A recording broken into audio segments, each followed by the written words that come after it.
The forest fell silent as night crept through the trees. Savannah Reed clutched her phone, the battery warning flashing red as she dialed the emergency number for the 5th time. Her hands trembled in the cold mountain air, her voice breaking as she repeated the same desperate words. "My son is missing. Please, he's only 4 years old." The operator's voice came through, asking for details Savannah had already given too many times. "We're at Pine Lake Cabin, the one at the end of Evergreen Trail. Connor wandered off when I was getting firewood. I've been searching for 3 hours." Tears streamed down her face as she looked at the darkening sky. The temperature was dropping fast, much too cold for a little boy in just a thin jacket. Miles away, through the thick pine trees and over the rocky stream, Connor Adams sat huddled against a fallen log. His blue dinosaur jacket was torn at the sleeve, his cheeks red from crying and the biting cold. "Mommy," he called out, his voice small against the vastness of the forest. He had followed a butterfly, its wings shimmering in the afternoon sun. The beautiful creature had led him deeper and deeper into the woods until suddenly it disappeared, and so did any sign of the path back home. Now, as darkness wrapped around him like a heavy blanket, Connor's tiny body shivered uncontrollably. His tears had dried up, leaving salty tracks on his dirty face. The forest made strange noises, creaks and rustles, that made him curl into an even tighter ball. He remembered what his mom always told him. If you get lost, stay in one place. So he waited, but the forest grew darker and colder with each passing minute. Not far from where Connor trembled, something moved through the underbrush. Heavy paws pressed into the soft earth, leaving deep impressions in their wake. A mother bear, her coat thick and brown against the coming winter, paused. Her sensitive nose picked up an unfamiliar scent, human, small, afraid. She should have turned away. Humans meant danger, especially to her cub who followed close behind, his curious eyes taking in everything around him. The mother bear stood still, her ears twitching at a sound carried on the wind, a soft whimper, like the cry her own cub made when frightened. Something stirred inside her, something beyond instinct or reason. She turned toward the sound, her massive body moving with surprising grace through the dense forest. Her cub followed, confused by this strange detour from their usual evening path. Connor heard the rustling before he saw her. Through the gaps in the trees, a massive shape emerged, fur the color of the earth, eyes that gleamed in the fading light. A bear. Connor's breath caught in his throat. His teacher had told the class about bears, how they were dangerous, how you should never approach them. But he couldn't move, couldn't run, couldn't even scream. He was frozen in place as the enormous creature stepped closer, her breath visible in the cold night air. The mother bear approached cautiously, her powerful muscles tensed and ready. She circled the small human once, twice, sniffing at the strange clothes, the unfamiliar scent. Behind her, her cub watched with innocent curiosity. Connor closed his eyes tight, his little heart pounding so hard he thought it might burst from his chest. He waited for pain, for teeth and claws. Instead, he felt something warm and rough against his cheek, the bear's nose gently nudging him. When Connor opened his eyes, the mother bear was sitting in front of him, her eyes somehow not as frightening as before. She made a soft sound, almost like a purr, and then did something that would later make even the most skeptical forest ranger shake his head in disbelief. She lay down beside Connor, her massive body creating a wall against the cruel night wind, sharing her warmth with the lost child. Her cub, following his mother's lead, curled up on Connor's other side, his small furry body pressing against the boy's legs. For a moment, fear kept Connor rigid. Then, As the bear's warmth began to seep into his frozen limbs, he relaxed slightly. He didn't understand what was happening, but he knew that for the first time since the sun had started to set, he wasn't cold anymore. Exhaustion washed over him, his eyelids growing heavy. As strange as it seemed, wrapped in the protective embrace of a wild creature, Connor drifted off to sleep. The night deepened. Search parties called Connor's name, their flashlights cutting thin beams through the darkness. Savannah's voice grew hoarse from shouting, her hope dimming with each passing hour. The forest was vast, the night was bitter cold, and her little boy was somewhere out there, alone. Park rangers exchanged grim looks over her head. They all knew what happened to small children lost overnight in these mountains when temperatures dropped below freezing. As dawn approached, something changed in the mother bear's behavior. She rose to her feet, gently nudging Connor awake. The boy stirred, confused and disoriented after his strange night of sleep. The bear made a low sound, then carefully took the back of Connor's jacket between her teeth. With surprising gentleness, she lifted him, much as she would carry her own cub when danger threatened. Connor dangled from her jaws, too stunned to be afraid anymore. The mother bear began to walk, her cub trailing behind. She moved with purpose now, her nose testing the air, following a scent that grew stronger with each step. Connor remained perfectly still, instinctively understanding that any struggle might break this strange spell. Through the trees they went, over fallen logs and across shallow streams, until the first rays of sunlight began to filter through the branches overhead. Miles away, at the cabin, Savannah sat on the porch steps, a blanket wrapped around her shoulders. The search teams had insisted she stay at the cabin in case Connor found his way back, while they continued looking. Her phone lay silent beside her. No news, no updates, no miracle. Her eyes were red and swollen from crying, her heart cracking with each passing minute. How could this happen? How could her beautiful boy just vanish into the wilderness? Then she heard it, a rustling from the tree line at the edge of the clearing. Savannah stood, her blanket falling forgotten to the ground. "Connor," she called, her voice a desperate whisper. The rustling grew louder, and then she saw it, a massive shape emerging from between the pines.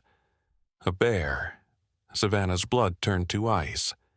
She took a step back, ready to run for the cabin door, when she noticed something dangling from the bear's mouth. Blue fabric, a small arm, a dinosaur pattern. Savannah's world stopped. There, hanging gently from the jaws of one of the forest's most feared predators, was her son. Connor blinked in the morning light, his eyes finding his mother's across the clearing. "Mommy," he called, his voice small but alive, so wonderfully alive. The bear paused at the edge of the trees, seeming to understand she had reached a boundary. With careful movements, she lowered Connor to the ground, releasing his jacket from her teeth. The boy stood shakily, then turned to look up at the enormous creature. He reached out one small hand and patted her leg, a gesture of pure innocence and gratitude. "Thank you," he whispered, words he'd been taught to say when someone helped him. The mother bear made a soft, huffing sound. Her cub peeked out from behind her legs, curious but cautious. For a moment, time seemed suspended, a wild creature and a human child, connected by something beyond understanding. Then the bear gently nudged Connor toward the cabin, toward his mother, before turning back toward the forest depths. Savannah couldn't move, couldn't breathe. She watched as her son, her lost, miraculous son, took tentative steps across the clearing. When he reached her, she fell to her knees, pulling him into an embrace so tight it seemed she might never let go. "Connor," she sobbed, running her hands over his face, his arms, checking for injuries. "Are you hurt? What happened? How did you—" "The bear kept me warm, Mommy," Connor said simply, as if it were the most natural thing in the world. "She found me when I was cold and scared. She took care of me like you take care of me." Savannah looked up, toward the tree line where the bear and her cub still stood watching. In that moment, something passed between the two mothers, one human, one beast, a silent understanding that transcended species. Savannah raised her hand in a gesture that contained all the gratitude her heart couldn't possibly express in words. The bear seemed to nod once, before disappearing into the forest, her cub following close behind. When the search parties returned and the rangers heard Connor's story, there was disbelief, then wonder. They examined Connor carefully, finding him completely unharmed except for a few minor scratches from his initial wandering. The ranger station was called, reports were filed, experts consulted. No one had ever documented such behavior in a wild bear. It defied explanation, defied everything they thought they knew about these powerful predators. News traveled fast in the small mountain community. By evening, reporters had gathered outside the cabin, eager to hear about the miracle bear who had saved a child's life instead of taking it. Savannah held Connor close, protecting him from the cameras and questions. How could she explain something she herself didn't understand? How could she put into words the moment when she saw her child dangling safely from the jaws that could have ended his life? That night, after the reporters had gone and Connor was tucked safely in bed, Savannah sat on the porch, looking out at the dark trees.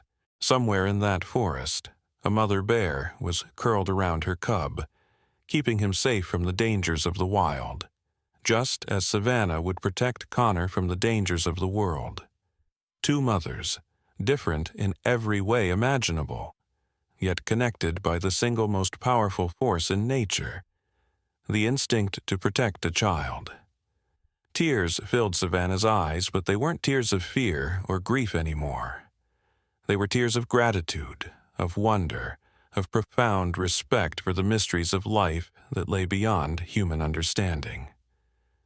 "Thank you," she whispered into the darkness. "Thank you for my son." In the distance, carried on the night breeze, came the soft sound of a bear's call. Not threatening, not aggressive, but almost like an answer. Savannah smiled through her tears. Some miracles couldn't be explained. Some bonds crossed the boundaries between species, and sometimes in the most desperate moments, help came from the most unexpected places, even from the heart of a wild mother bear. The story of Connor and the mother bear spread far beyond their small mountain community. Wildlife experts and biologists came from universities across the country, eager to understand this unprecedented behavior. They interviewed Savannah for hours, recording every detail of Connor's rescue. They examined the bear tracks around the cabin and in the forest where Connor had been found. They took samples of hair the bear had left behind on Connor's jacket, hoping DNA might reveal something special about this particular animal. "There must be an explanation," said Dr. Michael Hayes, a renowned wildlife behaviorist who had studied bears for over 30 years. He sat at Savannah's kitchen table, his notepad filled with questions and theories. "Bears don't behave this way naturally. They avoid humans, especially children, who are unpredictable and noisy, and a mother with a cub is usually the most dangerous bear in the forest. She should have been protective, territorial." Savannah handed him a cup of coffee, watching as Connor played with toy cars on the living room floor. "I don't need an explanation," she said quietly. "I just need to say thank you. Whatever the reason, that bear saved my son's life." Dr. Hayes smiled kindly. "Your gratitude is understandable, but from a scientific perspective, this is revolutionary. If we could understand what motivated this behavior, it might change everything we think we know about wild animals and their capacity for cross-species empathy. Outside the window, reporters still gathered occasionally, hoping for updates or new developments in the story that had captured hearts around the world. The headline, "Mother Bear Walked into the Home with This Lost Child, Reason Put Everyone in Tears," had gone viral, sparking debates about animal intelligence, maternal instinct, and the hidden complexities of creatures humans often misunderstood or feared. Connor, for his part, seemed remarkably unfazed by all the attention. At 4 years old, he accepted the miracle of his rescue with the simple faith of childhood. Each night, he asked Savannah to tell him the story again. How the bear had kept him warm, how she had carried him home, how she had known exactly where to bring him. And each night, before falling asleep, he would ask the same question.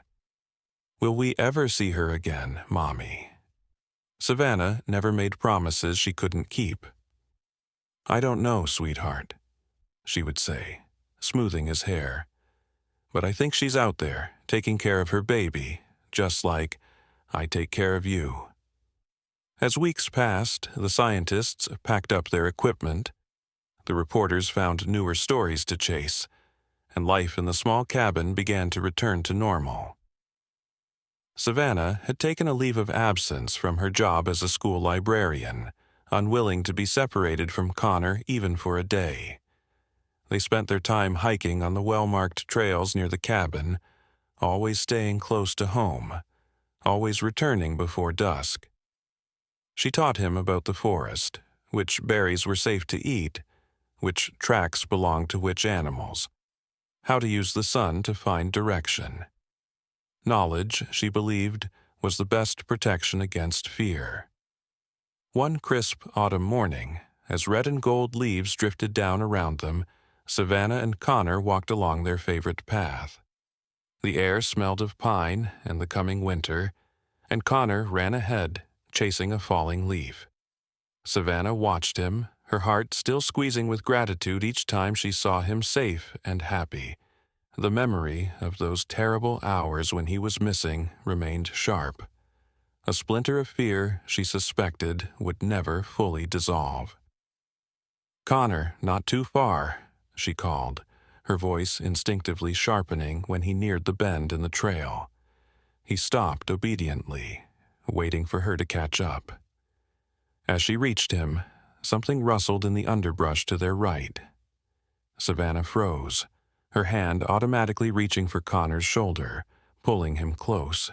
From between the trees emerged a familiar shape, massive, brown, powerful, the mother bear. She stood at the edge of the trail, her cub now notably larger than when they had last seen him, peering curiously from behind her legs. Savannah's heart pounded. Every instinct screamed at her to grab Connor and run, but something else, something deeper, kept her rooted to the spot. "It's her," Connor whispered, his voice filled with wonder rather than fear. "It's my bear." The bear made no move toward them. She simply stood, her intelligent eyes fixed on Connor, then Savannah, then back to Connor again. There was recognition there, unmistakable and impossible. The forest held its breath. No birds called, no leaves rustled. It was as if time itself had paused to witness this reunion. Slowly, carefully, Connor raised his hand in a small wave. "Hi," he said softly. "Thank you for saving me." The bear made a gentle huffing sound, then dipped her massive head in what almost seemed like a nod. Her cub, emboldened by the peaceful atmosphere, took a step forward, sniffing the air curiously. The mother bear immediately made a low grunting noise, and the cub retreated behind her legs again, a universal parental warning understood across species. Savannah found her voice at last. "We won't hurt you," she said, though she knew the bear couldn't understand her words. "We just want to thank you." For a long moment they stood facing each other, two mothers, two children, connected by an event that defied explanation. Then, with deliberate care, The mother bear turned and ambled back into the forest, her cub following close behind. Just before they disappeared among the trees, she paused, looking back one final time, as if to ensure the human child was still safe with his mother. When they were gone, Connor looked up at Savannah, his eyes shining. "She remembered me," he said with absolute certainty. "Yes," Savannah agreed, surprising herself with how firmly she believed it. "She remembered you." That night, after Connor was asleep, Savannah sat on the porch with a blanket wrapped around her shoulders, thinking about the encounter. The rangers and wildlife experts had warned them to stay away from the area if the bear was ever spotted again. "Lightning doesn't strike twice," Dr. Hayes had cautioned. "Don't mistake one extraordinary event for a permanent change in a wild animal's nature." Yet Savannah couldn't shake the feeling that there was something more to their story, something that transcended scientific explanation or cautionary warnings. She thought about the way the bear had looked at Connor, the gentle huff of recognition, the deliberate nod. It was as if, for a brief moment, the ancient wall between human and animal had thinned, allowing a connection as old as time itself to form between them. Winter came, blanketing the forest in snow. Connor started kindergarten in the local school, where he quickly became known as the Bear Boy. He drew pictures of his adventure for art class, crayon illustrations of a small figure curled against the massive form of a brown bear, both of them smiling beneath a starry sky. His teacher, Lily Morgan, called Savannah in for a conference after the third such drawing. "I'm a bit concerned," she said gently, laying the colorful pictures on her desk. "Connor seems fixated on this experience. It's all he talks about during sharing time, and his stories are becoming more elaborate. Yesterday, he told the class that the bear could speak to him in his mind, that they had conversations while he was lost." Savannah looked at the drawings, Connor's interpretation of a night that must have been terrifying, transformed through a child's imagination into something magical. "He's processing it in his own way," she explained. "The psychologist said that's normal. The children create narratives to help them understand traumatic events." Lily nodded, her expression sympathetic. "Of course. I just wanted to make sure you were aware. Some of the other children have started asking their parents if they can meet the bear, too. We've had to add an extra forest safety lesson to our curriculum." On the drive home, Savannah glanced in the rearview mirror at Connor, who was humming contentedly in his booster seat. "Connor," she said carefully, "Ms. Morgan says you've been telling the class that you and the bear talk to each other. You know that bears can't really talk, right?" Connor looked up, his expression surprisingly serious for such a young face. "Not with words, Mommy, but she told me things. She told me not to be afraid and that she would take me home." Savannah felt a chill that had nothing to do with the winter air. "How did she tell you that without words?" Connor shrugged, as if the answer were obvious. "The same way she knew where our cabin was, the same way she knew I was lost. She just knew." That night, Savannah called Dr. Hayes. The wildlife biologist had left his card, asking her to contact him if anything else unusual happened, or if she remembered any additional details about the rescue. He answered on the second ring, his voice eager when she identified herself. "Miss Reed, I was just thinking about you and Connor. We've been analyzing the DNA samples from the bear hair, and there are some fascinating markers that might explain the unusual behavior. How can I help you?" Savannah hesitated, suddenly feeling foolish. What was she going to say? That her 4-year-old believed he had telepathic conversations with a wild bear? That she herself had felt something inexplicable when they encountered the animal again? Dr. Hayes was a scientist. He dealt in facts, in provable theories, in rational explanations. "Miss Reed, are you still there?" "We saw her again," Savannah said finally. "The bear. She and her cub were in the forest near our hiking trail. She recognized us, or at least it seemed that way." There was a long silence on the other end of the line. Then Dr. Hayes cleared his throat. "That's unexpected. Bears generally avoid returning to areas where they've had human contact. Did she show any aggressive behavior?" "Number, she was calm. She just stood there, looking at us, especially at Connor, and then she left." "Fascinating," Dr. Hayes murmured. "I'd like to install some wildlife cameras in that area, if you don't mind. This could be a remarkable opportunity to study ongoing cross-species recognition patterns." After she hung up, Savannah stood at Connor's bedroom door, watching him sleep. His small chest rose and fell steadily, one arm wrapped around the teddy bear a local craftsman had made for him, a perfect replica of the mother bear who had saved his life. He had named it Guardian. In his sleep, Connor smiled, as if experiencing a pleasant dream.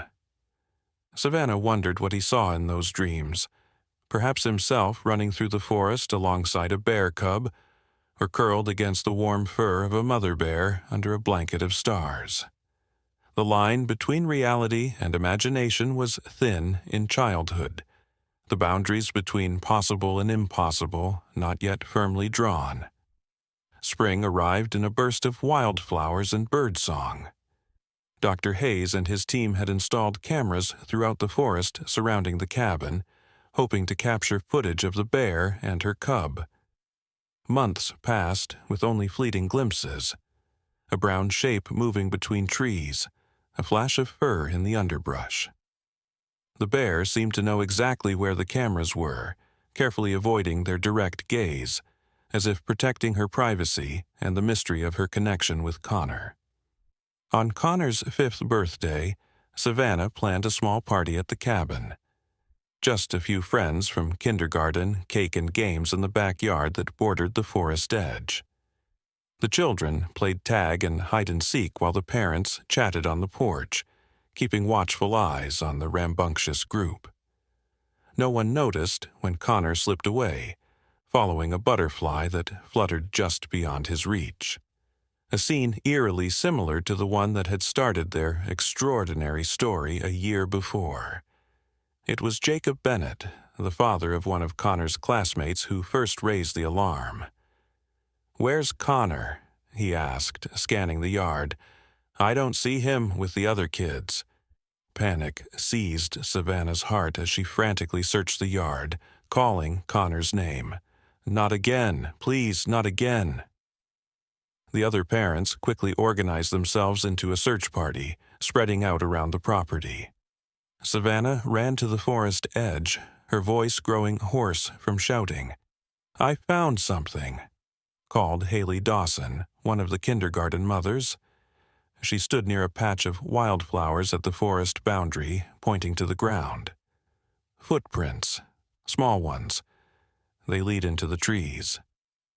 Savannah followed the tiny footprints, her heart pounding with familiar fear. How could this happen twice? How could she have let him out of her sight for even a moment? The forest seemed to close around her, the same forest that had nearly taken her son once before. She pushed through branches, stumbled over roots, calling his name with increasing desperation. Then she heard it. Laughter. Connor's laughter, bright and clear, coming from a small clearing just ahead. Savannah broke into a run, bursting through the trees, and then stopped dead in her tracks. There, in a patch of sunlight, sat Connor cross-legged on the forest floor. Across from him, just a few feet away, the mother bear reclined comfortably, watching as her now half-grown cub cautiously approached the boy. Connor held out his hand, palm up, completely unafraid as the bear cub sniffed his fingers curiously. "Connor!" Savannah gasped, too shocked to move. He looked up, his face alight with joy. "Mommy, look! They came for my birthday. I told you they would." The mother bear turned her massive head towards Savannah, those intelligent eyes meeting hers once again. There was no aggression in her posture, no threat in her gaze, only a calm watchfulness, as if she had been guarding Connor until Savannah arrived. The bear cub, startled by Savannah's voice, retreated to his mother's side, but not in fear, more like a shy child hiding behind a parent's legs. "Connor, come here," Savannah said quietly, holding out her hand. "Come to me, very slowly." "It's okay, Mommy," Connor said, rising to his feet with unhurried movements. "She's my friend. She won't hurt me. She never would."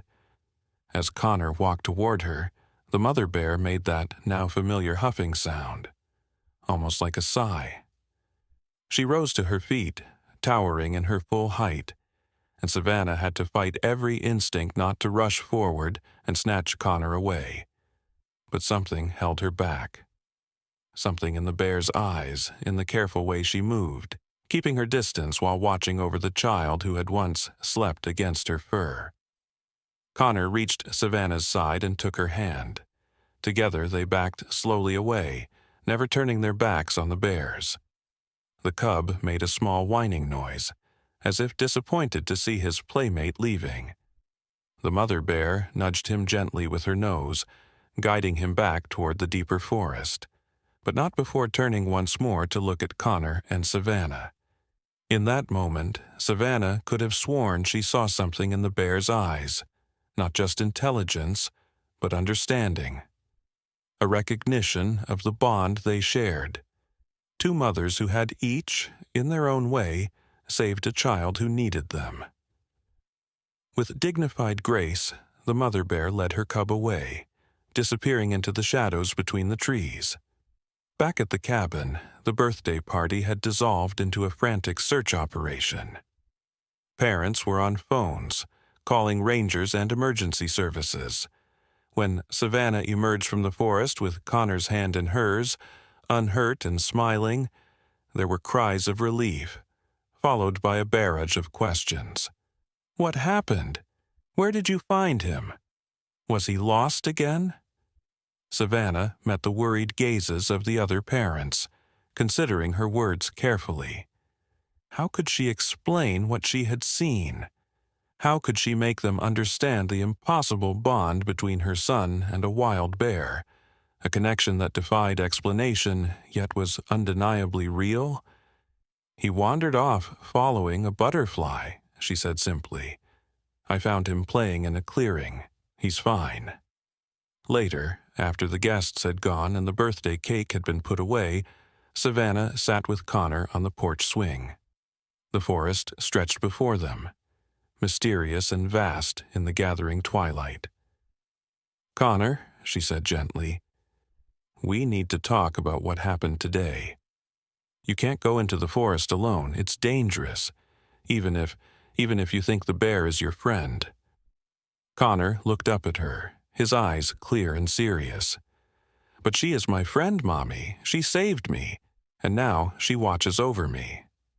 "What do you mean, watches over you?" Connor pointed toward the dark line of trees. "She's always there, not right close, but watching. I can feel her, like when you check on me at night and I'm sleeping, but I know you're there." Savannah followed his gaze, suddenly aware of the prickling sensation of being observed. Was it possible? Had the bear been keeping a protective eye on Connor all this time? The wildlife cameras had captured only glimpses, yet Connor spoke with such certainty. That night she called Dr. Hayes again. This time she told him everything. The birthday party, Connor wandering off, finding him with the bears, and Connor's claim that the mother bear had been watching over him all along. "Ms. Reed," Dr. Hayes said carefully, "I'm a scientist. I deal in observable facts and testable hypotheses. What you're describing, it's outside the realm of conventional wildlife behavior, but I can't deny that something extraordinary is happening here." He paused. Would you and Connor be willing to participate in a more structured research study? With proper safety measures in place, of course. Savannah looked out the window at the forest, dark and full of secrets. What kind of study? A careful, controlled observation of this unique relationship. We would create a safe environment where Connor could potentially interact with the bear, under strict supervision with tranquilizer teams standing by. We might learn something revolutionary about interspecies communication, about animal cognition, about— "No," Savannah interrupted, surprising herself with the firmness in her voice. "No, I don't think that's a good idea. Some things aren't meant to be studied under a microscope or captured on camera. Some things are just meant to be accepted." There was a long silence on the other end of the line. Then Dr. Hayes sighed. "I understand. As a scientist, I'm disappointed. But as a human being, perhaps you're right." Summer painted the forest in deep greens and dappled sunlight. Connor grew taller, his baby teeth giving way to adult ones, his stories about the bear becoming less frequent as he found new interests: soccer, dinosaurs, the small telescope Savannah bought for his half-birthday. But sometimes when they hiked together along the forest trails, he would stop and tilt his head, listening to something only he could hear. And sometimes Savannah would glimpse a flash of brown fur between distant trees, there and gone so quickly she might have imagined it. The story of Connor and the mother bear faded from public memory, replaced by newer tales of wonder and mystery. The reporters stopped coming, Doctor. Hayes published a modest paper on anomalous ursine behavior that raised more questions than it answered, and life moved forward. But in their small cabin at the edge of the forest, Savannah and Connor carried the miracle with them, a private treasure that changed how they saw the world and their place in it. On the anniversary of Connor's rescue, they sat together on the porch, sharing hot chocolate despite the summer warmth. "Do you still think about her?" Savannah asked, watching her son's profile in the gathering dusk. Connor nodded, his eyes on the forest. "Every day, not like before, but she's still here." He tapped his chest. "Inside." Savannah wrapped an arm around his shoulders, pulling him close. "I think about her too, about how she knew you needed help, about how she brought you home to me. She knew because she was a mom," Connor said simply. "Just like you." As darkness settled over the forest, bringing with it the symphony of night creatures, Savannah thought she heard a distant call, the distinctive sound of a mother bear calling to her cub. Connor heard it too. She could tell by the way he smiled, by the peaceful certainty in his eyes. Some stories had no scientific explanation. Some miracles defied understanding. And some bonds, whether between mother and child, or between species separated by millions of years of evolution, transcended the boundaries humans tried to place around them. In a world that often seemed dark and frightening, these unexplainable connections were beacons of hope, reminders that compassion could emerge from the most unexpected sources. Savannah hugged Connor tighter as tears filled her eyes. Not tears of fear or grief, but tears of gratitude for the wild mother who had, for reasons no one would ever fully understand, chosen to save her child and return him to her arms. Somewhere in the vast forest, that mother bear still roamed with her growing cub, carrying her own version of their shared story, a tale of boundaries crossed and lives forever changed. "Thank you," Savannah whispered once more into the night. And, as if in answer, the bear's call came again, a gentle reminder that some bonds once formed never truly break. 3 years passed. Connor grew from a small boy into a lanky 8-year-old with a perpetual smudge of dirt on his cheek and an insatiable curiosity about the natural world. The cabin that had once seemed like a temporary refuge after the divorce from Connor's father had become their permanent home. Savannah had accepted a full-time position at the local library, and Connor thrived in the small mountain school where everyone knew his story, but had long since stopped treating him as a curiosity. Life settled into comfortable rhythms, marked by the changing seasons. In summer, they hiked and swam in the clear mountain lakes. Fall brought mushroom hunting expeditions, and evenings spent preserving the bounty of their small garden. Winter meant snowball fights and hot chocolate by the fire. And spring. Spring always carried a special significance, a remembrance of that miraculous rescue and the unexplainable bond that had formed between a human child and a wild bear. On a warm April morning, as birds called from budding branches and the forest floor erupted with wildflowers, Savannah stood at the kitchen sink washing breakfast dishes. Through the window, she could see Connor in the backyard, kneeling beside what appeared to be a small animal. Her heart jumped.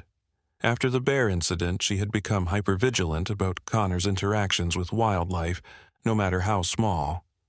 "Connor," she called, drying her hands and moving toward the door. "What have you found?" Connor looked up, his expression troubled. "Mom, come quick, it's hurt." Savannah hurried across the yard, prepared to find an injured squirrel or perhaps a fallen nestling. Instead, she stopped short at the sight of a small bear cub, no more than a few months old, curled on its side in the grass. Its breathing was labored, a pained whine escaping with each exhale. A dark, matted patch of fur on its side suggested an injury. "Connor, get back," Savannah said automatically, her mind racing. A bear cub meant a mother bear nearby, and nothing was more dangerous than a mother bear who believed her young was threatened. "Come to the house now." "But Mom, it's dying," Connor protested, his eyes filling with tears. "We have to help it." "Connor, please," Savannah begged, scanning the tree line for any sign of movement. "A ranger or wildlife rescue team can help. It's not safe for us." Connor remained stubbornly beside the injured cub. "It's her baby," he said with absolute certainty. "It's Guardian's baby." Savannah felt a chill despite the spring warmth. Guardian was the name Connor had given to the mother bear who had saved him years ago. "How could you possibly know that?" "I just know." Connor met her gaze with the unshakable conviction that children sometimes possess. "And she's gone. Guardian is gone." "Gone? What do you mean, gone?" Connor gently stroked the cub's head, his touch so delicate the injured animal didn't even flinch. "I can't feel her anymore. For years, I could always feel her watching. But this winter she disappeared." His voice caught. "I think she died, Mom, and now her baby is all alone." Savannah approached cautiously, kneeling beside Connor and the injured cub. Up close, she could see that the wound on its side was deep, a puncture that might have come from a competing predator or perhaps a run-in with a hunter. The cub's eyes were glazed with pain and fever. "How did it get here?" she asked softly. "Bears don't just wander into yards." Connor shook his head. "I dreamed about it last night. I dreamed it was calling for help. When I woke up, I knew I had to check the yard." He looked up at her, his eyes wide and earnest. "We have to save it, Mom. Guardian saved me, and now we have to save her baby." Savannah took a deep breath, weighing her options. The responsible thing would be to call wildlife services. They would come, tranquilize the cub, and take it to a rehabilitation center. If it survived, it would grow up in captivity, never to be released back into the wild. If Connor was right, if this was indeed the offspring of the bear who had once carried him safely home through the dark forest, the thought of that fate seemed somehow wrong. Yet, what alternative did they have? They weren't wildlife experts. They couldn't treat a seriously injured bear cub, and they certainly couldn't raise one. It was illegal, dangerous, and completely impractical. "Mom!" Connor's voice broke into her thoughts. "Please? We owe her." That simple statement, laden with a child's perfect moral clarity, made Savannah's decision for her. "We'll need to be very careful," she said, rising to her feet. "Wait here with it. I'm going to call someone who might be able to help." Inside, Savannah's fingers hesitated over her phone. Not Wildlife Services, not yet. Instead, she dialed a number she had called only a few times over the years. "Dr. Hayes, it's Savannah Reed. I need your help with something unusual." Dr. Michael Hayes arrived 2 hours later, his SUV loaded with medical equipment. Now, in his 60s, with more gray in his beard than brown, he had left the university 3 years earlier to establish a private wildlife rehabilitation center on the other side of the mountain. Although their paths had crossed occasionally in the small community, they hadn't spoken about bears or miraculous rescues in years. When he saw the cub lying in the yard with Connor sitting protectively beside it, Dr. Hayes let out a low whistle. "Well, I'll be damned," he said softly. "The story continues." Together, they carefully examined the injured cub. "Male, about 4 months old," Dr. Hayes murmured, gently probing the wound. "Puncture wound, probably from a larger predator. Infection setting in. He needs antibiotics, fluids, and proper wound care." He looked up at Savannah. "I can take him to my facility. We have everything needed to treat him there." "Will he live?" Connor asked, his voice small. Dr. Hayes smiled kindly. "Bears are resilient creatures. With proper care, he has a good chance." "And then what happens to him?" The question hung in the air. Dr. Hayes glanced at Savannah before answering. "Well, normally, an orphaned cub this young would be raised in captivity. Without a mother to teach him survival skills, he wouldn't make it in the wild." "But he's special," Connor insisted. "He's Guardian's baby. He belongs in the forest." Dr. Hayes raised an eyebrow at Savannah, who explained Connor's belief that the cub was the offspring of the mother bear who had saved him. "Connor thinks the mother bear, Guardian, has died." "I see." Dr. Hayes stroked his beard thoughtfully. "And how do you feel about that possibility, Connor?"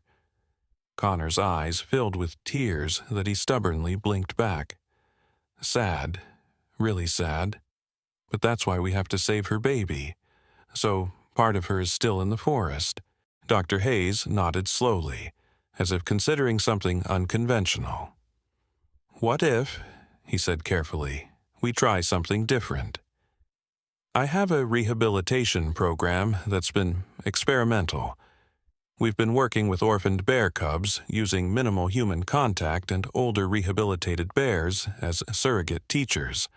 The goal is eventual release back into the wild." "Would that work for him?" Savannah asked, hope rising in her chest. "It's never a guarantee, but this cub—" Dr. Hayes studied the small bear with professional interest. "There's something about him, a certain awareness in his eyes. Not unlike what you described in the mother bear."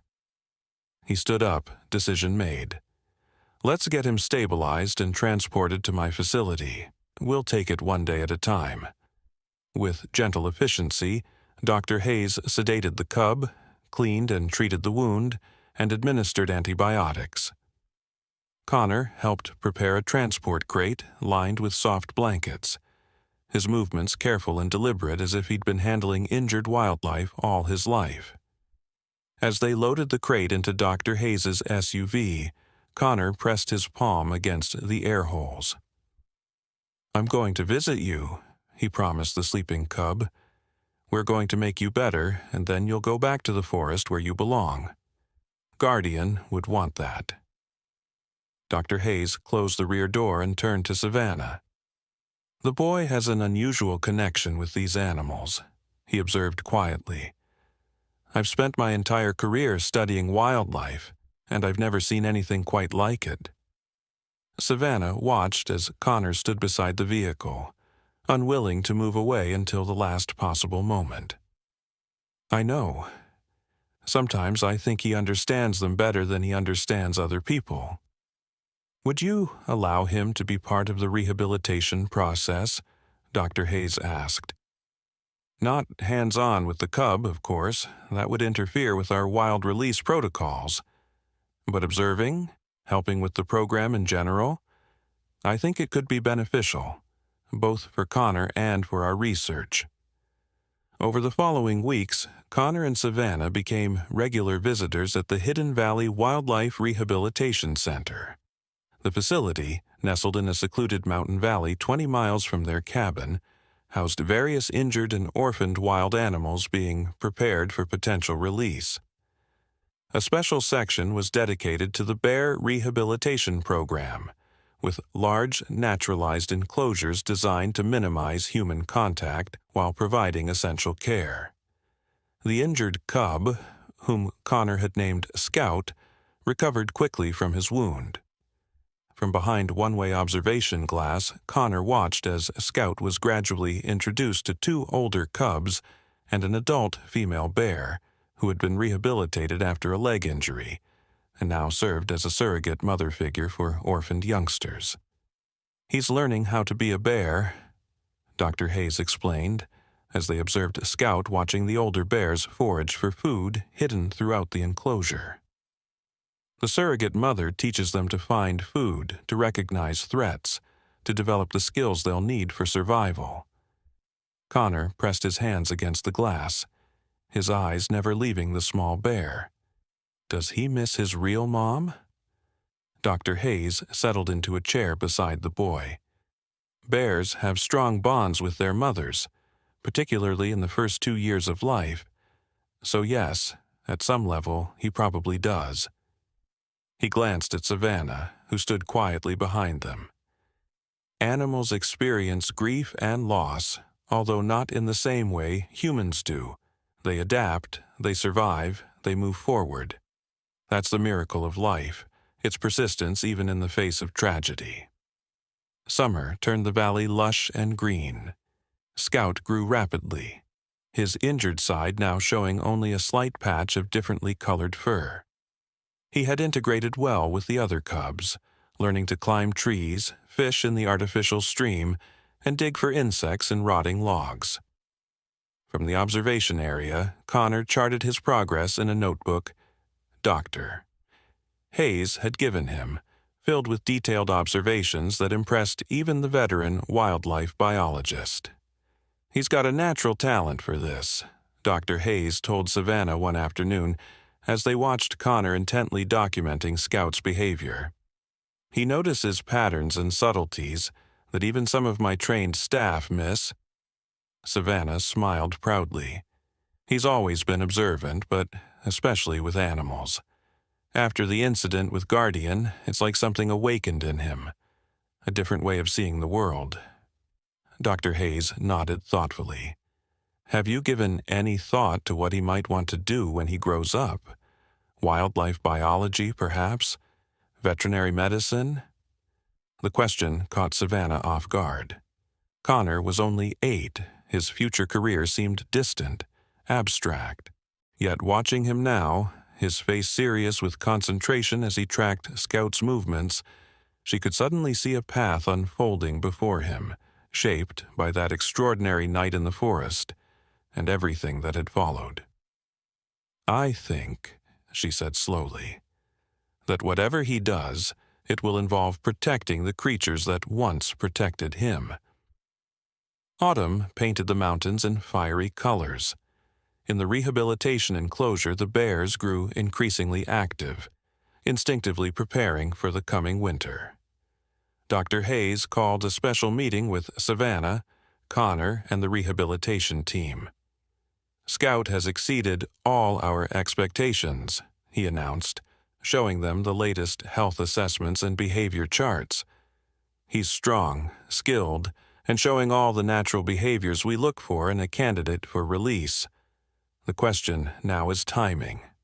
Before winter, asked one of the staff biologists, or hold until spring? Dr. Hayes stroked his beard, a habit when deep in thought. Normally, I'd say spring. Give him the advantage of abundant food and milder weather, but he glanced at Connor. There's another factor to consider. Connor leaned forward, eyes wide with hope. You're going to let him go back to the forest? That's the plan, Doctor, Hayes confirmed. But we need to determine when and where. He spread a map across the table, pointing to various marked areas. These are potential release sites, all good bear habitat with appropriate food sources and minimal human interference. Connor studied the map, then pointed without hesitation to an area not far from their cabin. Here, this is where Guardian lived. This is where Scout belongs. The biologists exchanged concerned glances. That area is closer to human habitation than we'd normally recommend, one of them noted. The risk of human-bear conflict increases. But it's his home, Connor insisted. It's where his mother taught him the first things he knew, and... He hesitated, looking at Savannah for support. I think he needs to be there. I think it's important. Dr. Hayes considered this, his scientific training warring with his respect for Connor's unusual intuition regarding these particular bears. Connor, what makes you so certain this is where Scout should go? Connor traced the contour lines on the map, his finger following a path through the forest with surprising confidence for a child his age. Guardian showed me places when she carried me home, secret places where bears sleep and eat and live. She knew that forest better than anyone. It was her home, and it should be Scout's home too. Savannah placed a hand on her son's shoulder, feeling the fierce conviction radiating from him. Dr. Hayes, I know it's not scientific, but I trust Connor's instincts about this. He has a connection to these bears that defies explanation. If he believes Scout belongs in that part of the forest, I think we should consider it. After much discussion, a compromise was reached. Scout would be released in late fall before the first snowfall, in an area that balanced Connor's intuition with the biologist's concerns about human proximity. He would be fitted with a tracking collar to monitor his movements and well-being, and trail cameras would be installed in key locations to observe his adaptation to life in the wild. The morning of Scout's release dawned clear and cool. The rehabilitation team had transported the sedated bear to the release site before sunrise, positioning the transport crate to face the deep forest. Connor and Savannah stood at a safe distance, accompanied by Dr. Hayes and a small team of researchers. Once the crate opens, he may bolt immediately, or he may take some time to emerge, Dr. Hayes explained softly. Either way, we stay absolutely quiet and still. This is a critical moment for him, his first taste of true freedom. Connor nodded solemnly, his eyes fixed on the crate.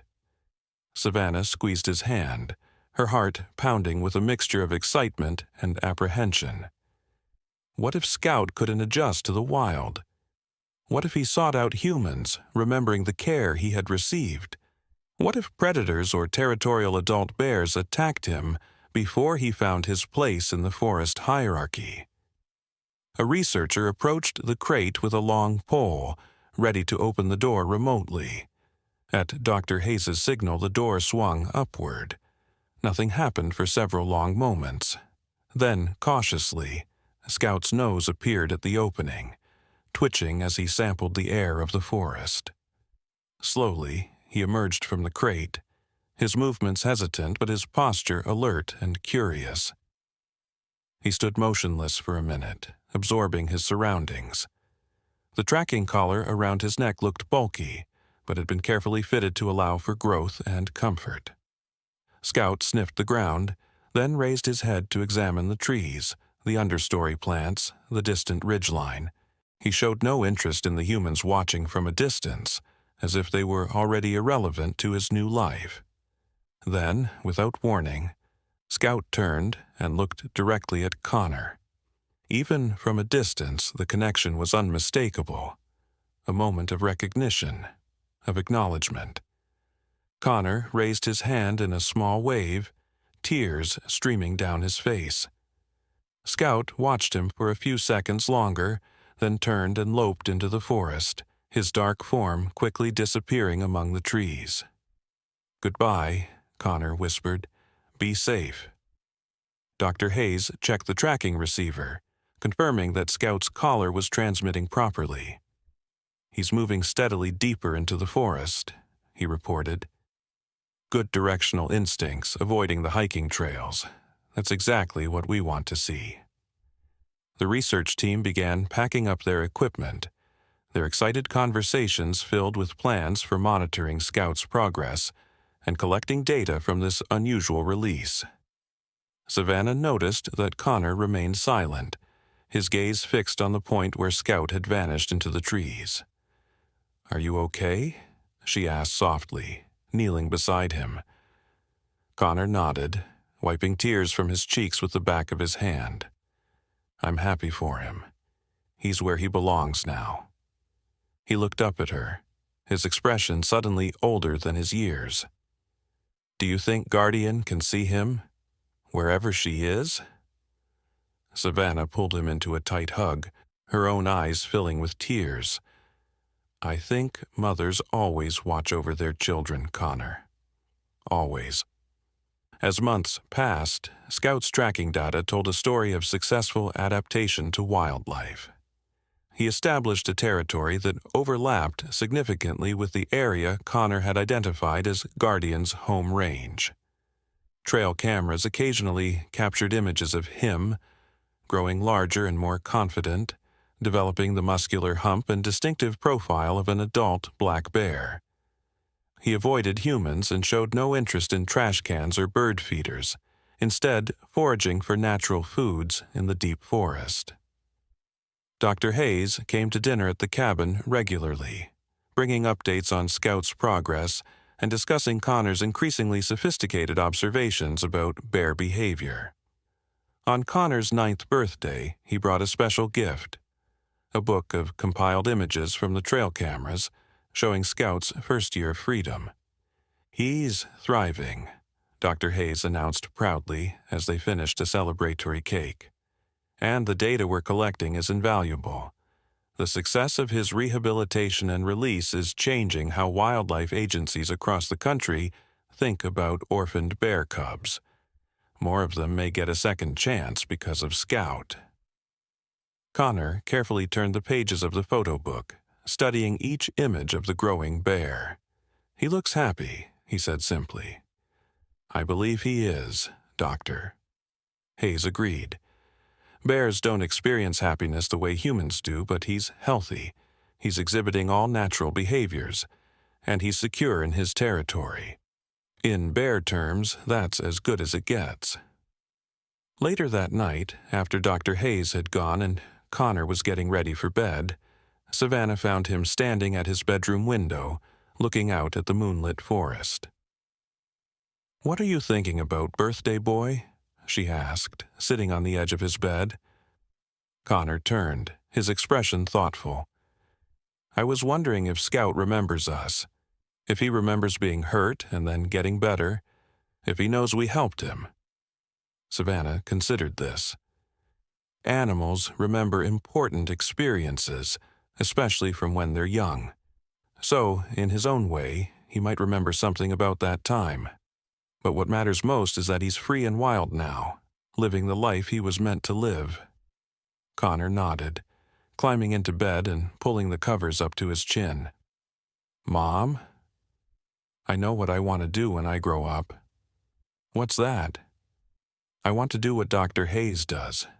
Help animals and then set them free." His eyes were already closing with sleep. "Because that's what Guardian did for me. She helped me, and then let me go home." Savannah kissed his forehead, her heart full. "I think that's a perfect plan."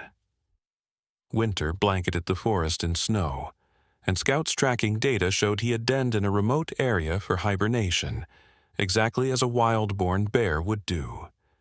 Spring would bring new challenges as he encountered other bears emerging from their winter sleep, including territorial males who might see the young bear as competition.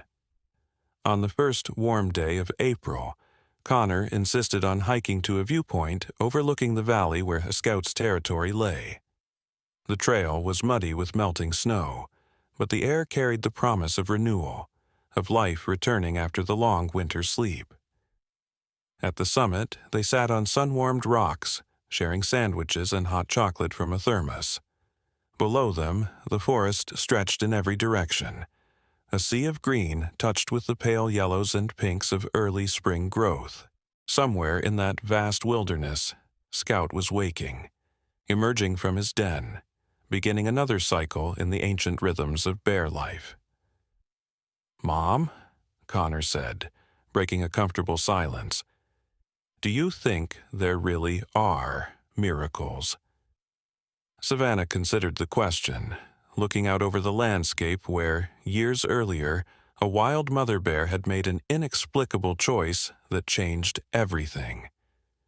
"I think," she said carefully, "that there are moments when the world works in ways we don't understand. When boundaries we thought were fixed turn out to be crossable. When something happens that reminds us how little we truly know about the connections between all living things." Connor nodded, satisfied with this answer. "Guardian was a miracle," he said with certainty. "And Scout is too, in a different way. And you," Savannah added softly, "you're my miracle." They sat in silence, watching a hawk circle lazily on the rising thermals. Below, in the forest that had once seemed so threatening and now felt like an extension of home, life continued its complex dance of survival, adaptation, and unexpected connection. And somewhere among the ancient trees, a young bear who had been saved by human hands now roamed free, carrying forward the legacy of the mother who had once, for reasons only she could know, chosen to save a human child and return him to waiting arms. "I think," Connor said thoughtfully, "that Guardian knew what she was doing all along. She knew that someday we would help Scout just like she helped me. It's like a circle." Savannah smiled, amazed as always by her son's wisdom. "A circle of kindness," she suggested. "Yeah." Connor's face lit up with a sudden smile. "And it doesn't have to end. When I help animals like Dr. Hayes does, it will keep going. Guardian's miracle will keep spreading." As if in answer to this declaration, a distant sound echoed through the valley, the distinctive call of a black bear, carried on the spring breeze. Connor stood, his eyes scanning the forest below. "That's him," he said with absolute conviction. "That's Scout. He's telling us he's okay." Savannah put an arm around her son's shoulders as they listened to the call repeat once more, before fading into silence. Science couldn't explain the bond between Connor and these bears. Logic couldn't account for the choices made by a wild animal years ago that had set in motion this extraordinary chain of events. But standing here, feeling the rightness of this moment, she didn't need explanations. Some connections transcended understanding. Some stories had no proper ending because they continued to unfold in unexpected ways. And some miracles, once they entered the world, never truly disappeared. They simply transformed, finding new paths toward hope, new expressions of the inexplicable bond between all living creatures. As they turned to head back down the trail, Connor paused for one last look at the vast forest. "Thank you," he whispered, his words carried away by the gentle breeze. And somewhere in that wilderness of green, a young bear lifted his nose to catch a familiar scent. A memory of kindness, a continuation of a story that had begun on a cold night years ago, when a mother bear made an impossible choice. The circle remained unbroken. The miracle lived on. Years flowed like the mountain streams, carving deeper channels in the lives they touched. Connor grew from a thoughtful child into a lanky teenager, his childhood experience with Guardian shaping him in ways both visible and invisible. By 14, he volunteered every weekend at Dr. Hayes's rehabilitation center, his innate understanding of animal behavior earning him the respect of staff members twice his age.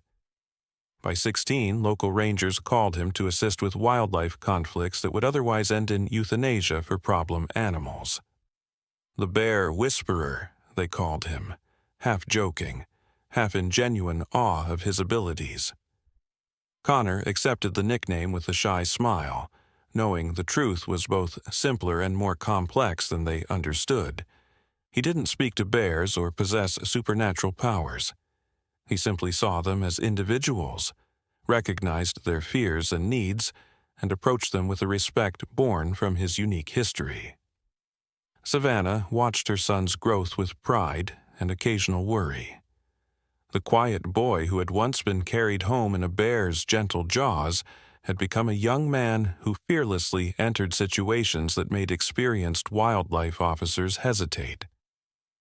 His confidence around large predators sometimes bordered on recklessness, as if he believed himself immune to their potential danger. "You can't assume every bear will recognize you as special," she cautioned after a particularly close encounter with an agitated black bear that had wandered into a campground. Connor had walked within feet of the animal, speaking softly, eventually guiding it back to the forest while campers watched in disbelief.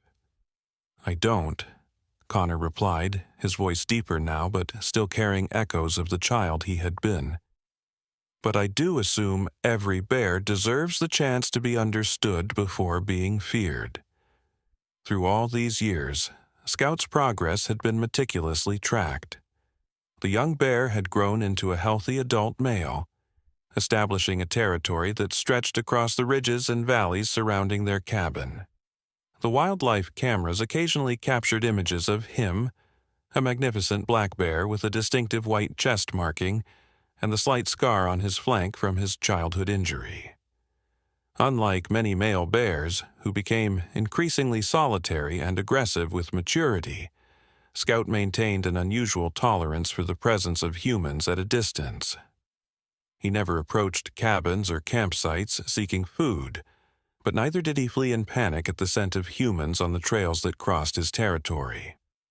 Dr. Hayes, now in his 70s but still actively involved in wildlife research, had published several papers on Scout's successful rehabilitation and unusual behavioral patterns. His work had contributed to significant changes in bear management protocols across multiple states, saving countless cubs from euthanasia and giving them a chance at wild lives. "Your bear continues to break all the rules," Dr. Hayes told Connor on his 17th birthday, presenting him with a framed photo of Scout taken just a week earlier. In the image, the powerful adult bear stood on his hind legs beside a pine tree, surveying his domain with confident awareness. 7 years in the wild, completely self-sufficient, yet he's never developed the fear response most bears have toward humans. He's neither attracted to them nor terrified of them. He simply coexists. Connor traced the outline of Scout in the photograph, his expression thoughtful. "That's how it should be," he said simply. The summer before Connor's senior year of high school, everything changed again. A severe drought gripped the mountains, turning streams to trickles and withering berry patches that bears depended on for pre-hibernation fattening. Wildlife officials reported increased bear activity near residential areas as hungry animals searched for alternative food sources. Warnings were posted at trailheads, and residents were advised to secure trash and remove bird feeders. Despite these precautions, conflicts escalated. A bear broke into a vacation cabin 5 miles from Savannah and Connor's home, causing significant damage before being chased away. Another was shot by a homeowner after repeatedly raiding a chicken coop. The local newspaper ran alarming headlines about bear invasions and aggressive predators, stoking fear throughout the community. Savannah found Connor at the kitchen table one morning, surrounded by maps marked with reported bear sightings and incidents. Dark circles under his eyes suggested he had been up most of the night. "What are you working on?" she asked, setting a cup of coffee beside him. "Trying to understand the pattern," he replied, not looking up from his notes. "These incidents aren't random. The bears are following food sources, but they're avoiding certain areas even when those areas might have accessible food. And why does that matter?" Connor finally looked up, his expression intense. "Because if we can predict their movements, maybe we can prevent more conflicts. Maybe we can stop people from shooting them out of fear." Savannah settled into a chair across from him, studying her son's face. At 17, he looked remarkably like his father. The same strong jawline, the same analytical focus when tackling a problem. But there was something else there too.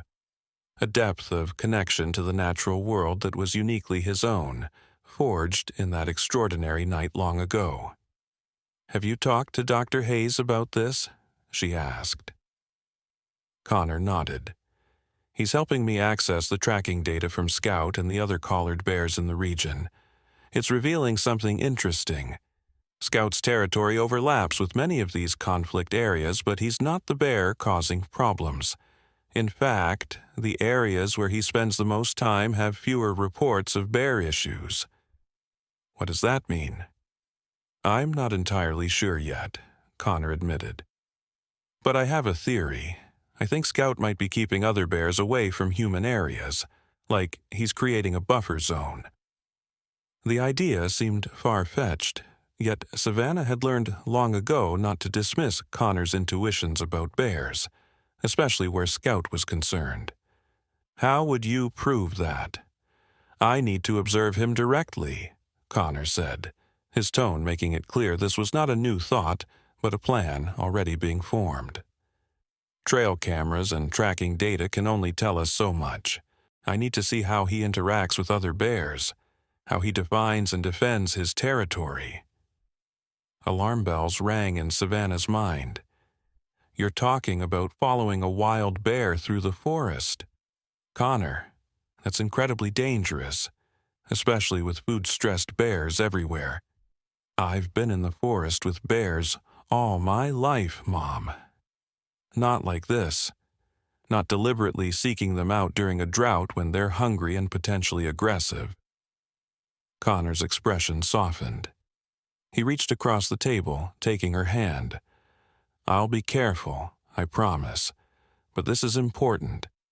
If Scout really is creating some kind of protective boundary, it could change how we manage human-bear conflicts in the future. It could save lives, both human and bear." Savannah recognized the determination in his eyes, the same look he'd had as a child, insisting that an injured bear cub could be saved. Once again, she found herself weighing safety against something deeper. Her son's profound connection to these animals and his growing sense of purpose. "I won't go alone," Connor added, correctly reading her concern. "Dr. Hayes has a new research assistant, Avery Johnson. She's studying wildlife management at the university. We'll work as a team, maintain proper safety protocols." "Avery?" Savannah raised an eyebrow. "You haven't mentioned her before." A slight flush colored Connor's cheeks. "She just started working with Dr. Hayes this summer. She's really knowledgeable about bears, and she doesn't think I'm weird for caring so much about them." Interesting, Savannah thought. Her son had always been somewhat solitary, more comfortable with animals than his peers.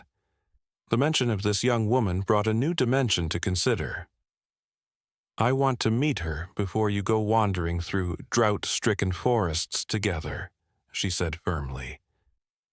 2 days later, Avery Johnson sat at their kitchen table, her dark hair pulled back in a practical ponytail, her manner direct and professional despite being only a year older than Connor at 18.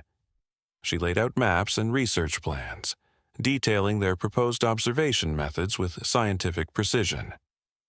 "We'll maintain a minimum safe distance of 50 yards at all times," she explained. "We'll carry bear spray, satellite phones, and GPS locators. Our goal is strictly observational, to document Scouts' interactions with other bears and territory-marking behaviors." Savannah studied the young woman, noting the intelligent assessment in her eyes and the confident set of her shoulders.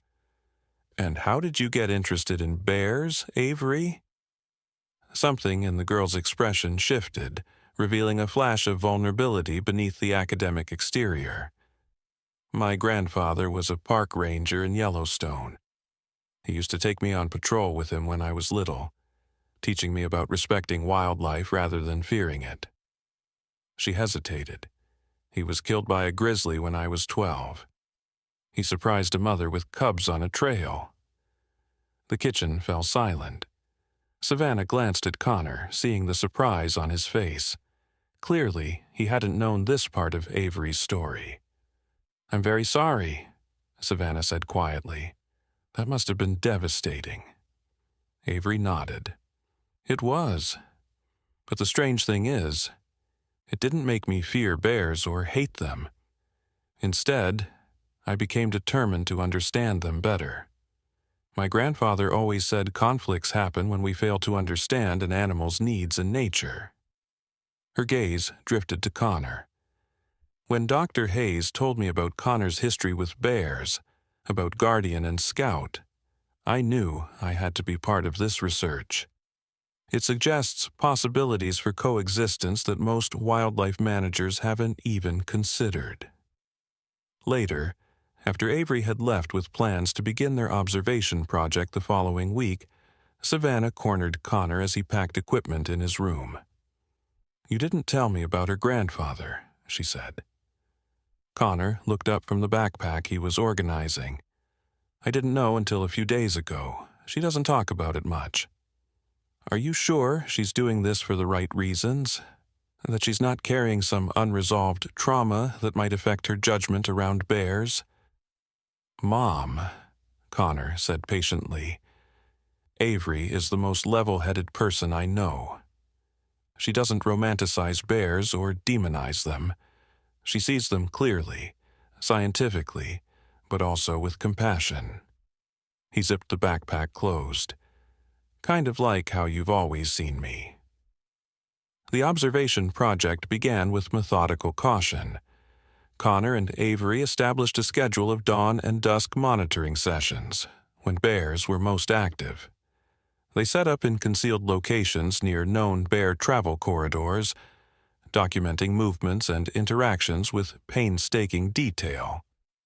Dr. Hayes joined them occasionally, his experienced eye catching subtleties the younger researchers might miss.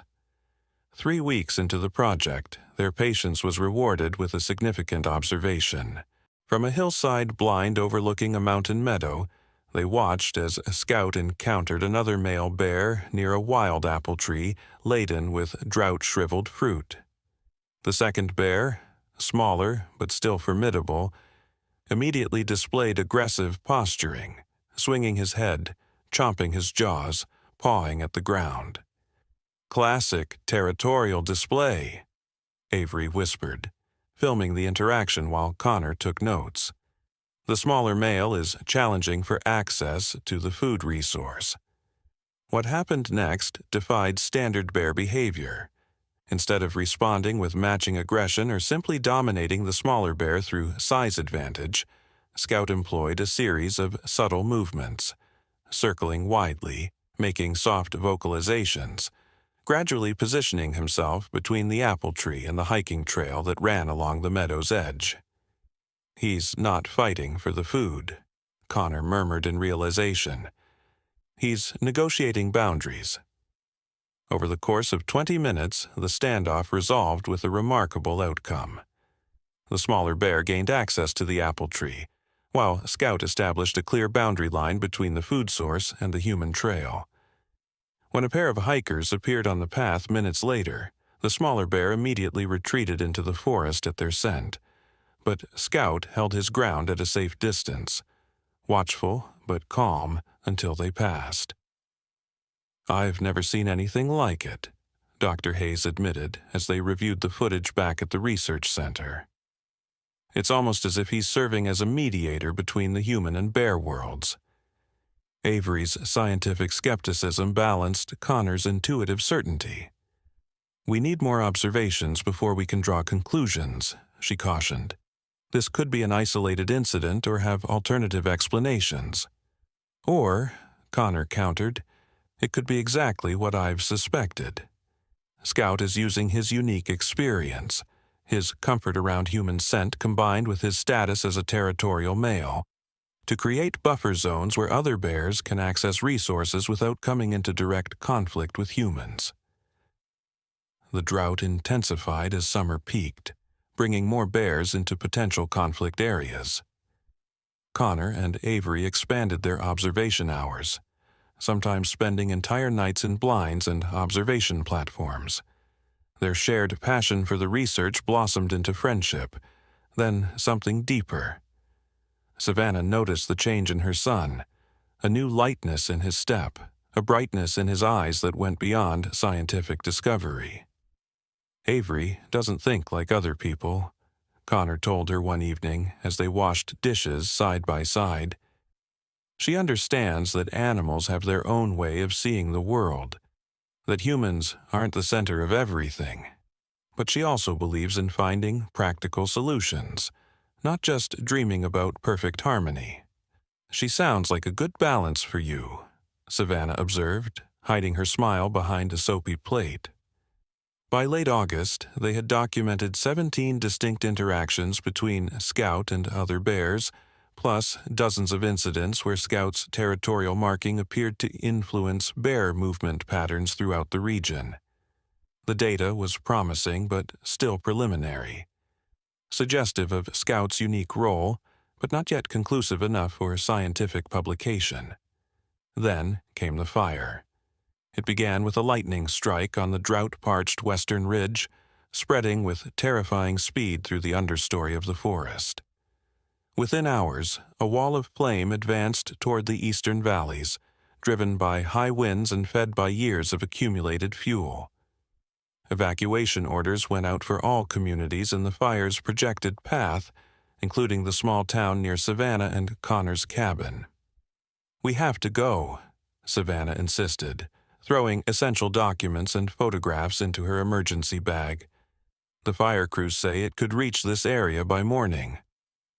Connor stood at the window, looking not toward the ominous orange glow on the horizon, but toward the dark forest on the eastern side of their property. "What about the bears?" "They're being driven ahead of the fire, into unfamiliar territories, possibly toward towns and cabins on the other side of the mountain." "The rangers will handle wildlife conflicts," Savannah said, though she knew the reality. In emergency situations, human safety always took precedence. Animals that presented any threat would be dealt with swiftly, often fatally. Connor's phone buzzed with a text. "It's Avery," he said, reading quickly. "She's at the research center with Dr. Hayes. They're tracking the collared bear's movements. Scout is leading a group of bears eastward, away from the fire, but also away from the evacuation routes." "Leading them?" Savannah repeated. "What does that mean?" "They're following his path, moving in a coordinated direction rather than scattering in panic." Connor looked up, determination setting his features. "Mom, I need to go to the research center. If Scout really is influencing other bears' movements, this could be crucial data, and it might help prevent dangerous human-bear encounters during the evacuation." Every maternal instinct screamed against letting her son drive toward a wildfire, but Savannah recognized the set of his jaw, the same unwavering certainty he'd shown since childhood when it came to bears. Promise me you'll evacuate with Dr. Hayes and Avery if the fire changes direction, she insisted. No heroics, Connor. No staying behind to save animals if it puts you at risk. I promise, he said, hugging her tightly before grabbing his gear bag. Savannah watched his truck's taillights disappear down the gravel drive, then resumed her own evacuation preparations, trying to ignore the knot of worry in her stomach. She had learned to trust Connor's connection with these animals, but fire respected no bonds, recognized no miraculous history. Fire simply consumed. At the research center, Connor found Avery and Dr. Hayes hunched over computers displaying real-time tracking data from the 5 collared bears in the region, including Scout. The patterns were extraordinary, all moving in a coordinated path away from the advancing fire, following stream corridors and game trails that offered the safest passage through the mountains. "Look at this," Avery said, pointing to a topographical display. "They're not just fleeing randomly. They're following specific routes that avoid the steepest terrain and stay near water sources. And Scout is consistently at the leading edge." Dr. Hayes shook his head in amazement. "In 30 years of wildlife research, I've never seen bears move like this during a fire event. Typically, they scatter in all directions, often into danger." Connor studied the tracking points, a theory forming in his mind. "Scout knows these mountains intimately. This is Guardian's territory, the same paths she would have used. What if he's drawing on knowledge passed down from her? Generational memory of safe routes during previous fires? That's a huge stretch scientifically," Avery cautioned, though her eyes shone with excitement at the possibility. "But the data is compelling.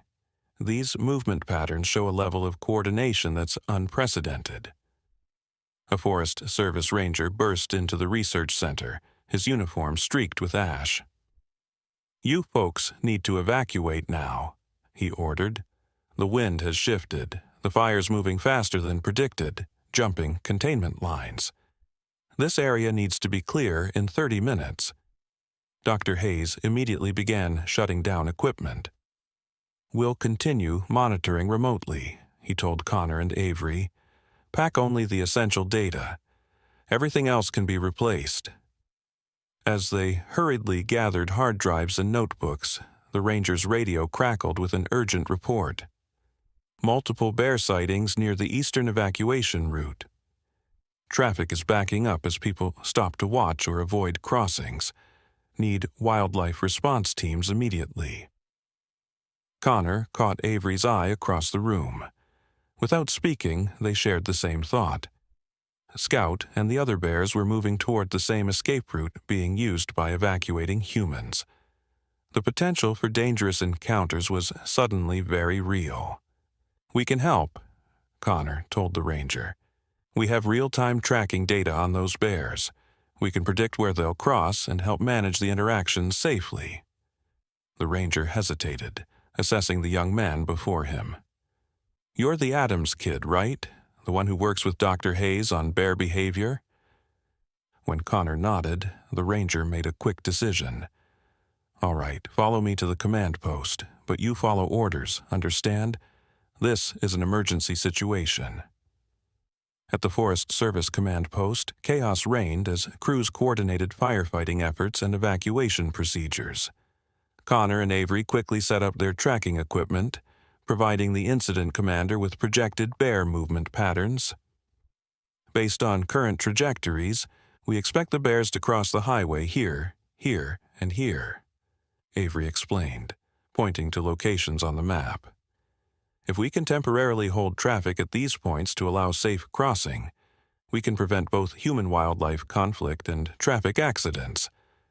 The incident commander, a veteran firefighter with little patience for wildlife concerns during a human emergency, looked skeptical. "We don't have resources to manage bear crossings right now. If they become a threat to evacuees, our rangers have clearance to use lethal force." "That won't be necessary," Connor insisted, his voice steady despite the flicker of fear in his chest. These bears aren't seeking human contact. They're following specific escape routes away from the fire. If we give them space to cross, they'll move through quickly and continue east. After tense negotiation, a compromise was reached. Connor and Avery would join ranger teams at the predicted crossing points, helping to manage traffic briefly while monitoring bear movements. If any bear showed aggressive behavior or deviated toward human settlements, standard threat protocols would apply. As darkness fell, the eastern sky glowed orange with the approaching fire. Evacuation traffic crawled along the mountain highway, a stream of headlights carrying frightened residents away from danger. Connor positioned himself at the second crossing point, a stretch of road that dipped through a wooded ravine where Scout's signal indicated he and several other bears would likely emerge. The radio at his belt crackled with Avery's voice from the first crossing point, a mile back. Bear group crossing now, 4 individuals moving quickly, no incidents. Connor acknowledged, then turned his attention to the dark woods. Minutes ticked by, the smell of smoke growing stronger on the shifting wind. Evacuees in their vehicles watched him nervously, some calling questions from their windows. Is it true there are bears coming? Are we in danger? Why are we stopped during an evacuation? Connor reassured them as best he could, keeping his explanations simple and calm while continuously scanning the forest edge. Then he felt it. A familiar prickling sensation at the back of his neck, the feeling of being watched that he'd experienced since childhood in the presence of bears. He turned slowly toward a gap in the trees 50 yards from the roadside. A large shape emerged from the shadows, Scout. Now a magnificent adult bear in his prime, his movements deliberate and powerful. Behind him came 3 more bears, 2 females and a smaller male, their eyes reflecting the vehicle headlights as they paused at the forest edge. Connor raised his hand, signaling the ranger to hold traffic. Then, trusting an instinct deeper than scientific training, he stepped away from the road and toward the waiting bears. A collective gasp rose from the watching evacuees, but Connor focused entirely on Scout, meeting those intelligent eyes across the distance that separated their worlds.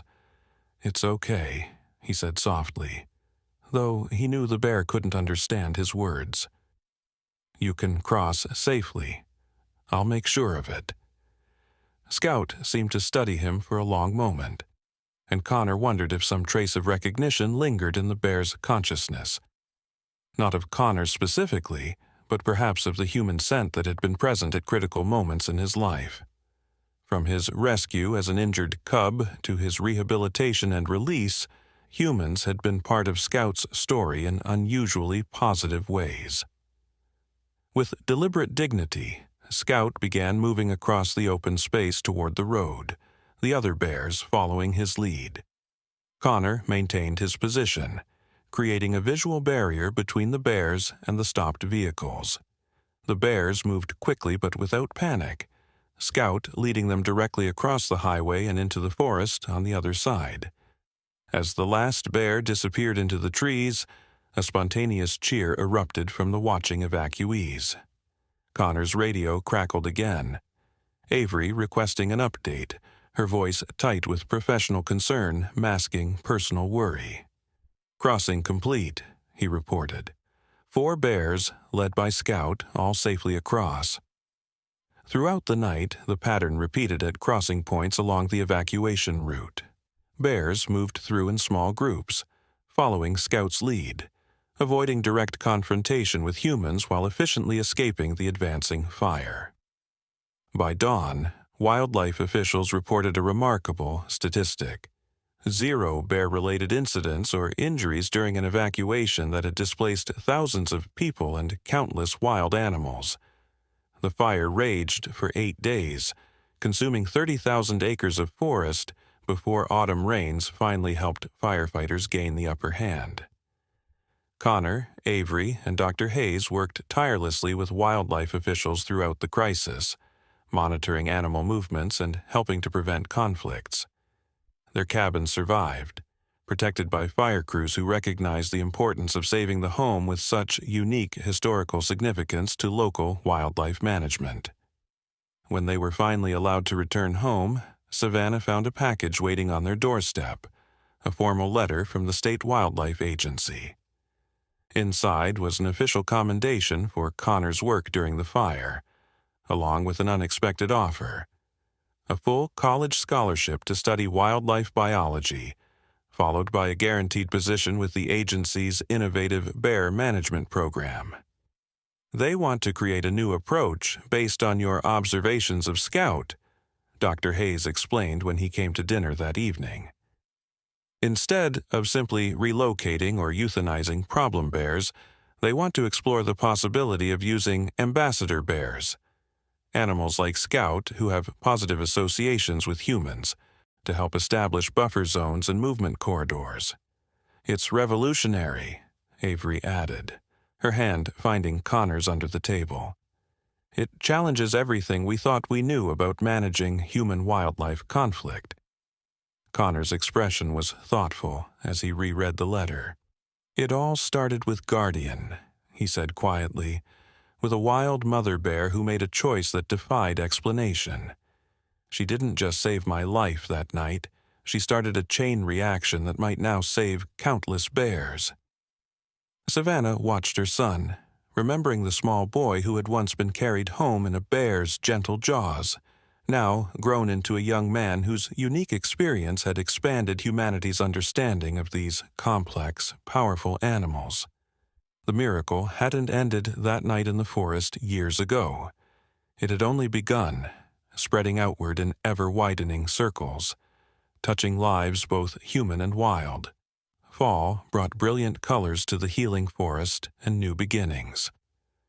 Connor and Avery left for university together, their research on Scout forming the foundation for their ongoing studies. The drought broke with steady autumn rains, encouraging new growth in the burned areas and replenishing food sources for wildlife preparing for winter. On a crisp October morning, Savannah hiked alone to the ridge overlooking their cabin.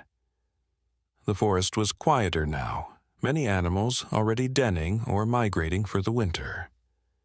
She settled on a favorite rock outcropping, breathing in the clean, pine-scented air as she gazed across the valley that had been her home for so many years. Movement in the clearing below caught her attention, a large black bear emerging from the trees at the forest edge. Even at this distance, she recognized Scout's distinctive white chest marking and confident posture. He paused at the yard's boundary, lifting his head to test the air currents, then settled on his haunches as if contemplating the small human dwelling. Savannah remained perfectly still, watching this extraordinary animal whose life had become so intertwined with her family's.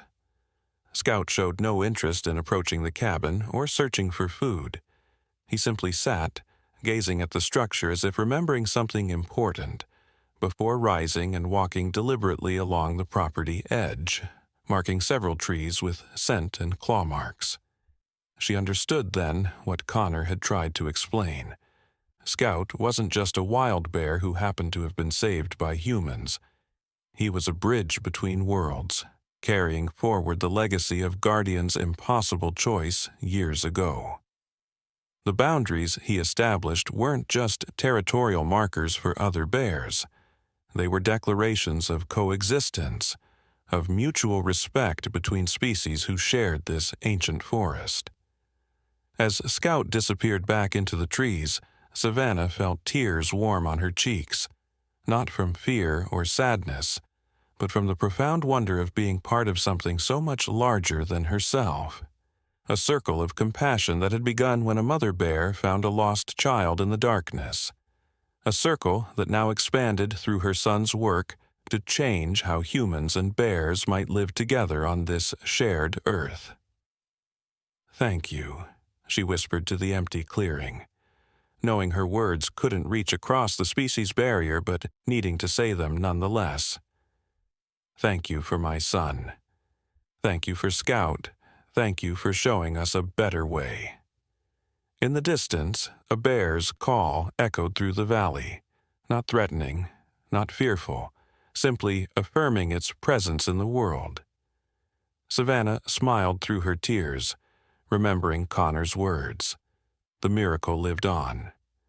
In Scout's continued protection of his territory, in Connor and Avery's research, in the new understanding growing among wildlife managers and local communities, and perhaps most importantly, in the story that would be told for generations, of a mother bear who walked out of the forest one night carrying a lost child, and in doing so changed forever how one small corner of humanity saw the wild creatures with whom they shared the earth. And perhaps most importantly, in the story that would be told for generations, of a mother bear who walked out of the forest one night carrying a lost child, and in doing so changed forever how one small corner of humanity saw the wild creatures with whom they shared the earth. Years later, when Connor brought his own small daughter to the cabin for the first time, Savannah watched them from the porch as they stood at the forest's edge. The little girl's hand was tucked trustingly in her father's as he pointed to the trees, his voice carrying on the breeze as he told her the story that had shaped his life. Once upon a time, he began, when I was very small like you, I got lost in this forest. I was cold and scared and couldn't find my way home. But something amazing happened that night, something that reminds us that kindness exists everywhere in nature, if only we have eyes to see it. His daughter looked up at him with wonder, too young to fully understand, but feeling the importance of this family story in her father's voice. And somewhere in the shadows between the ancient trees, perhaps the descendants of guardians still roamed, carrying in their wild hearts the memory of a night when the boundary between human and animal had thinned, revealing the universal language of compassion that speaks across all barriers. In a world often divided by fear and misunderstanding, the story of the mother bear and the lost child stood as a gentle reminder that in our most vulnerable moments, help may come from the most unexpected sources, that the capacity for kindness transcends species, and that sometimes a single act of compassion can ripple outward through generations, changing not just individual lives, but the very way we see our place in the natural world.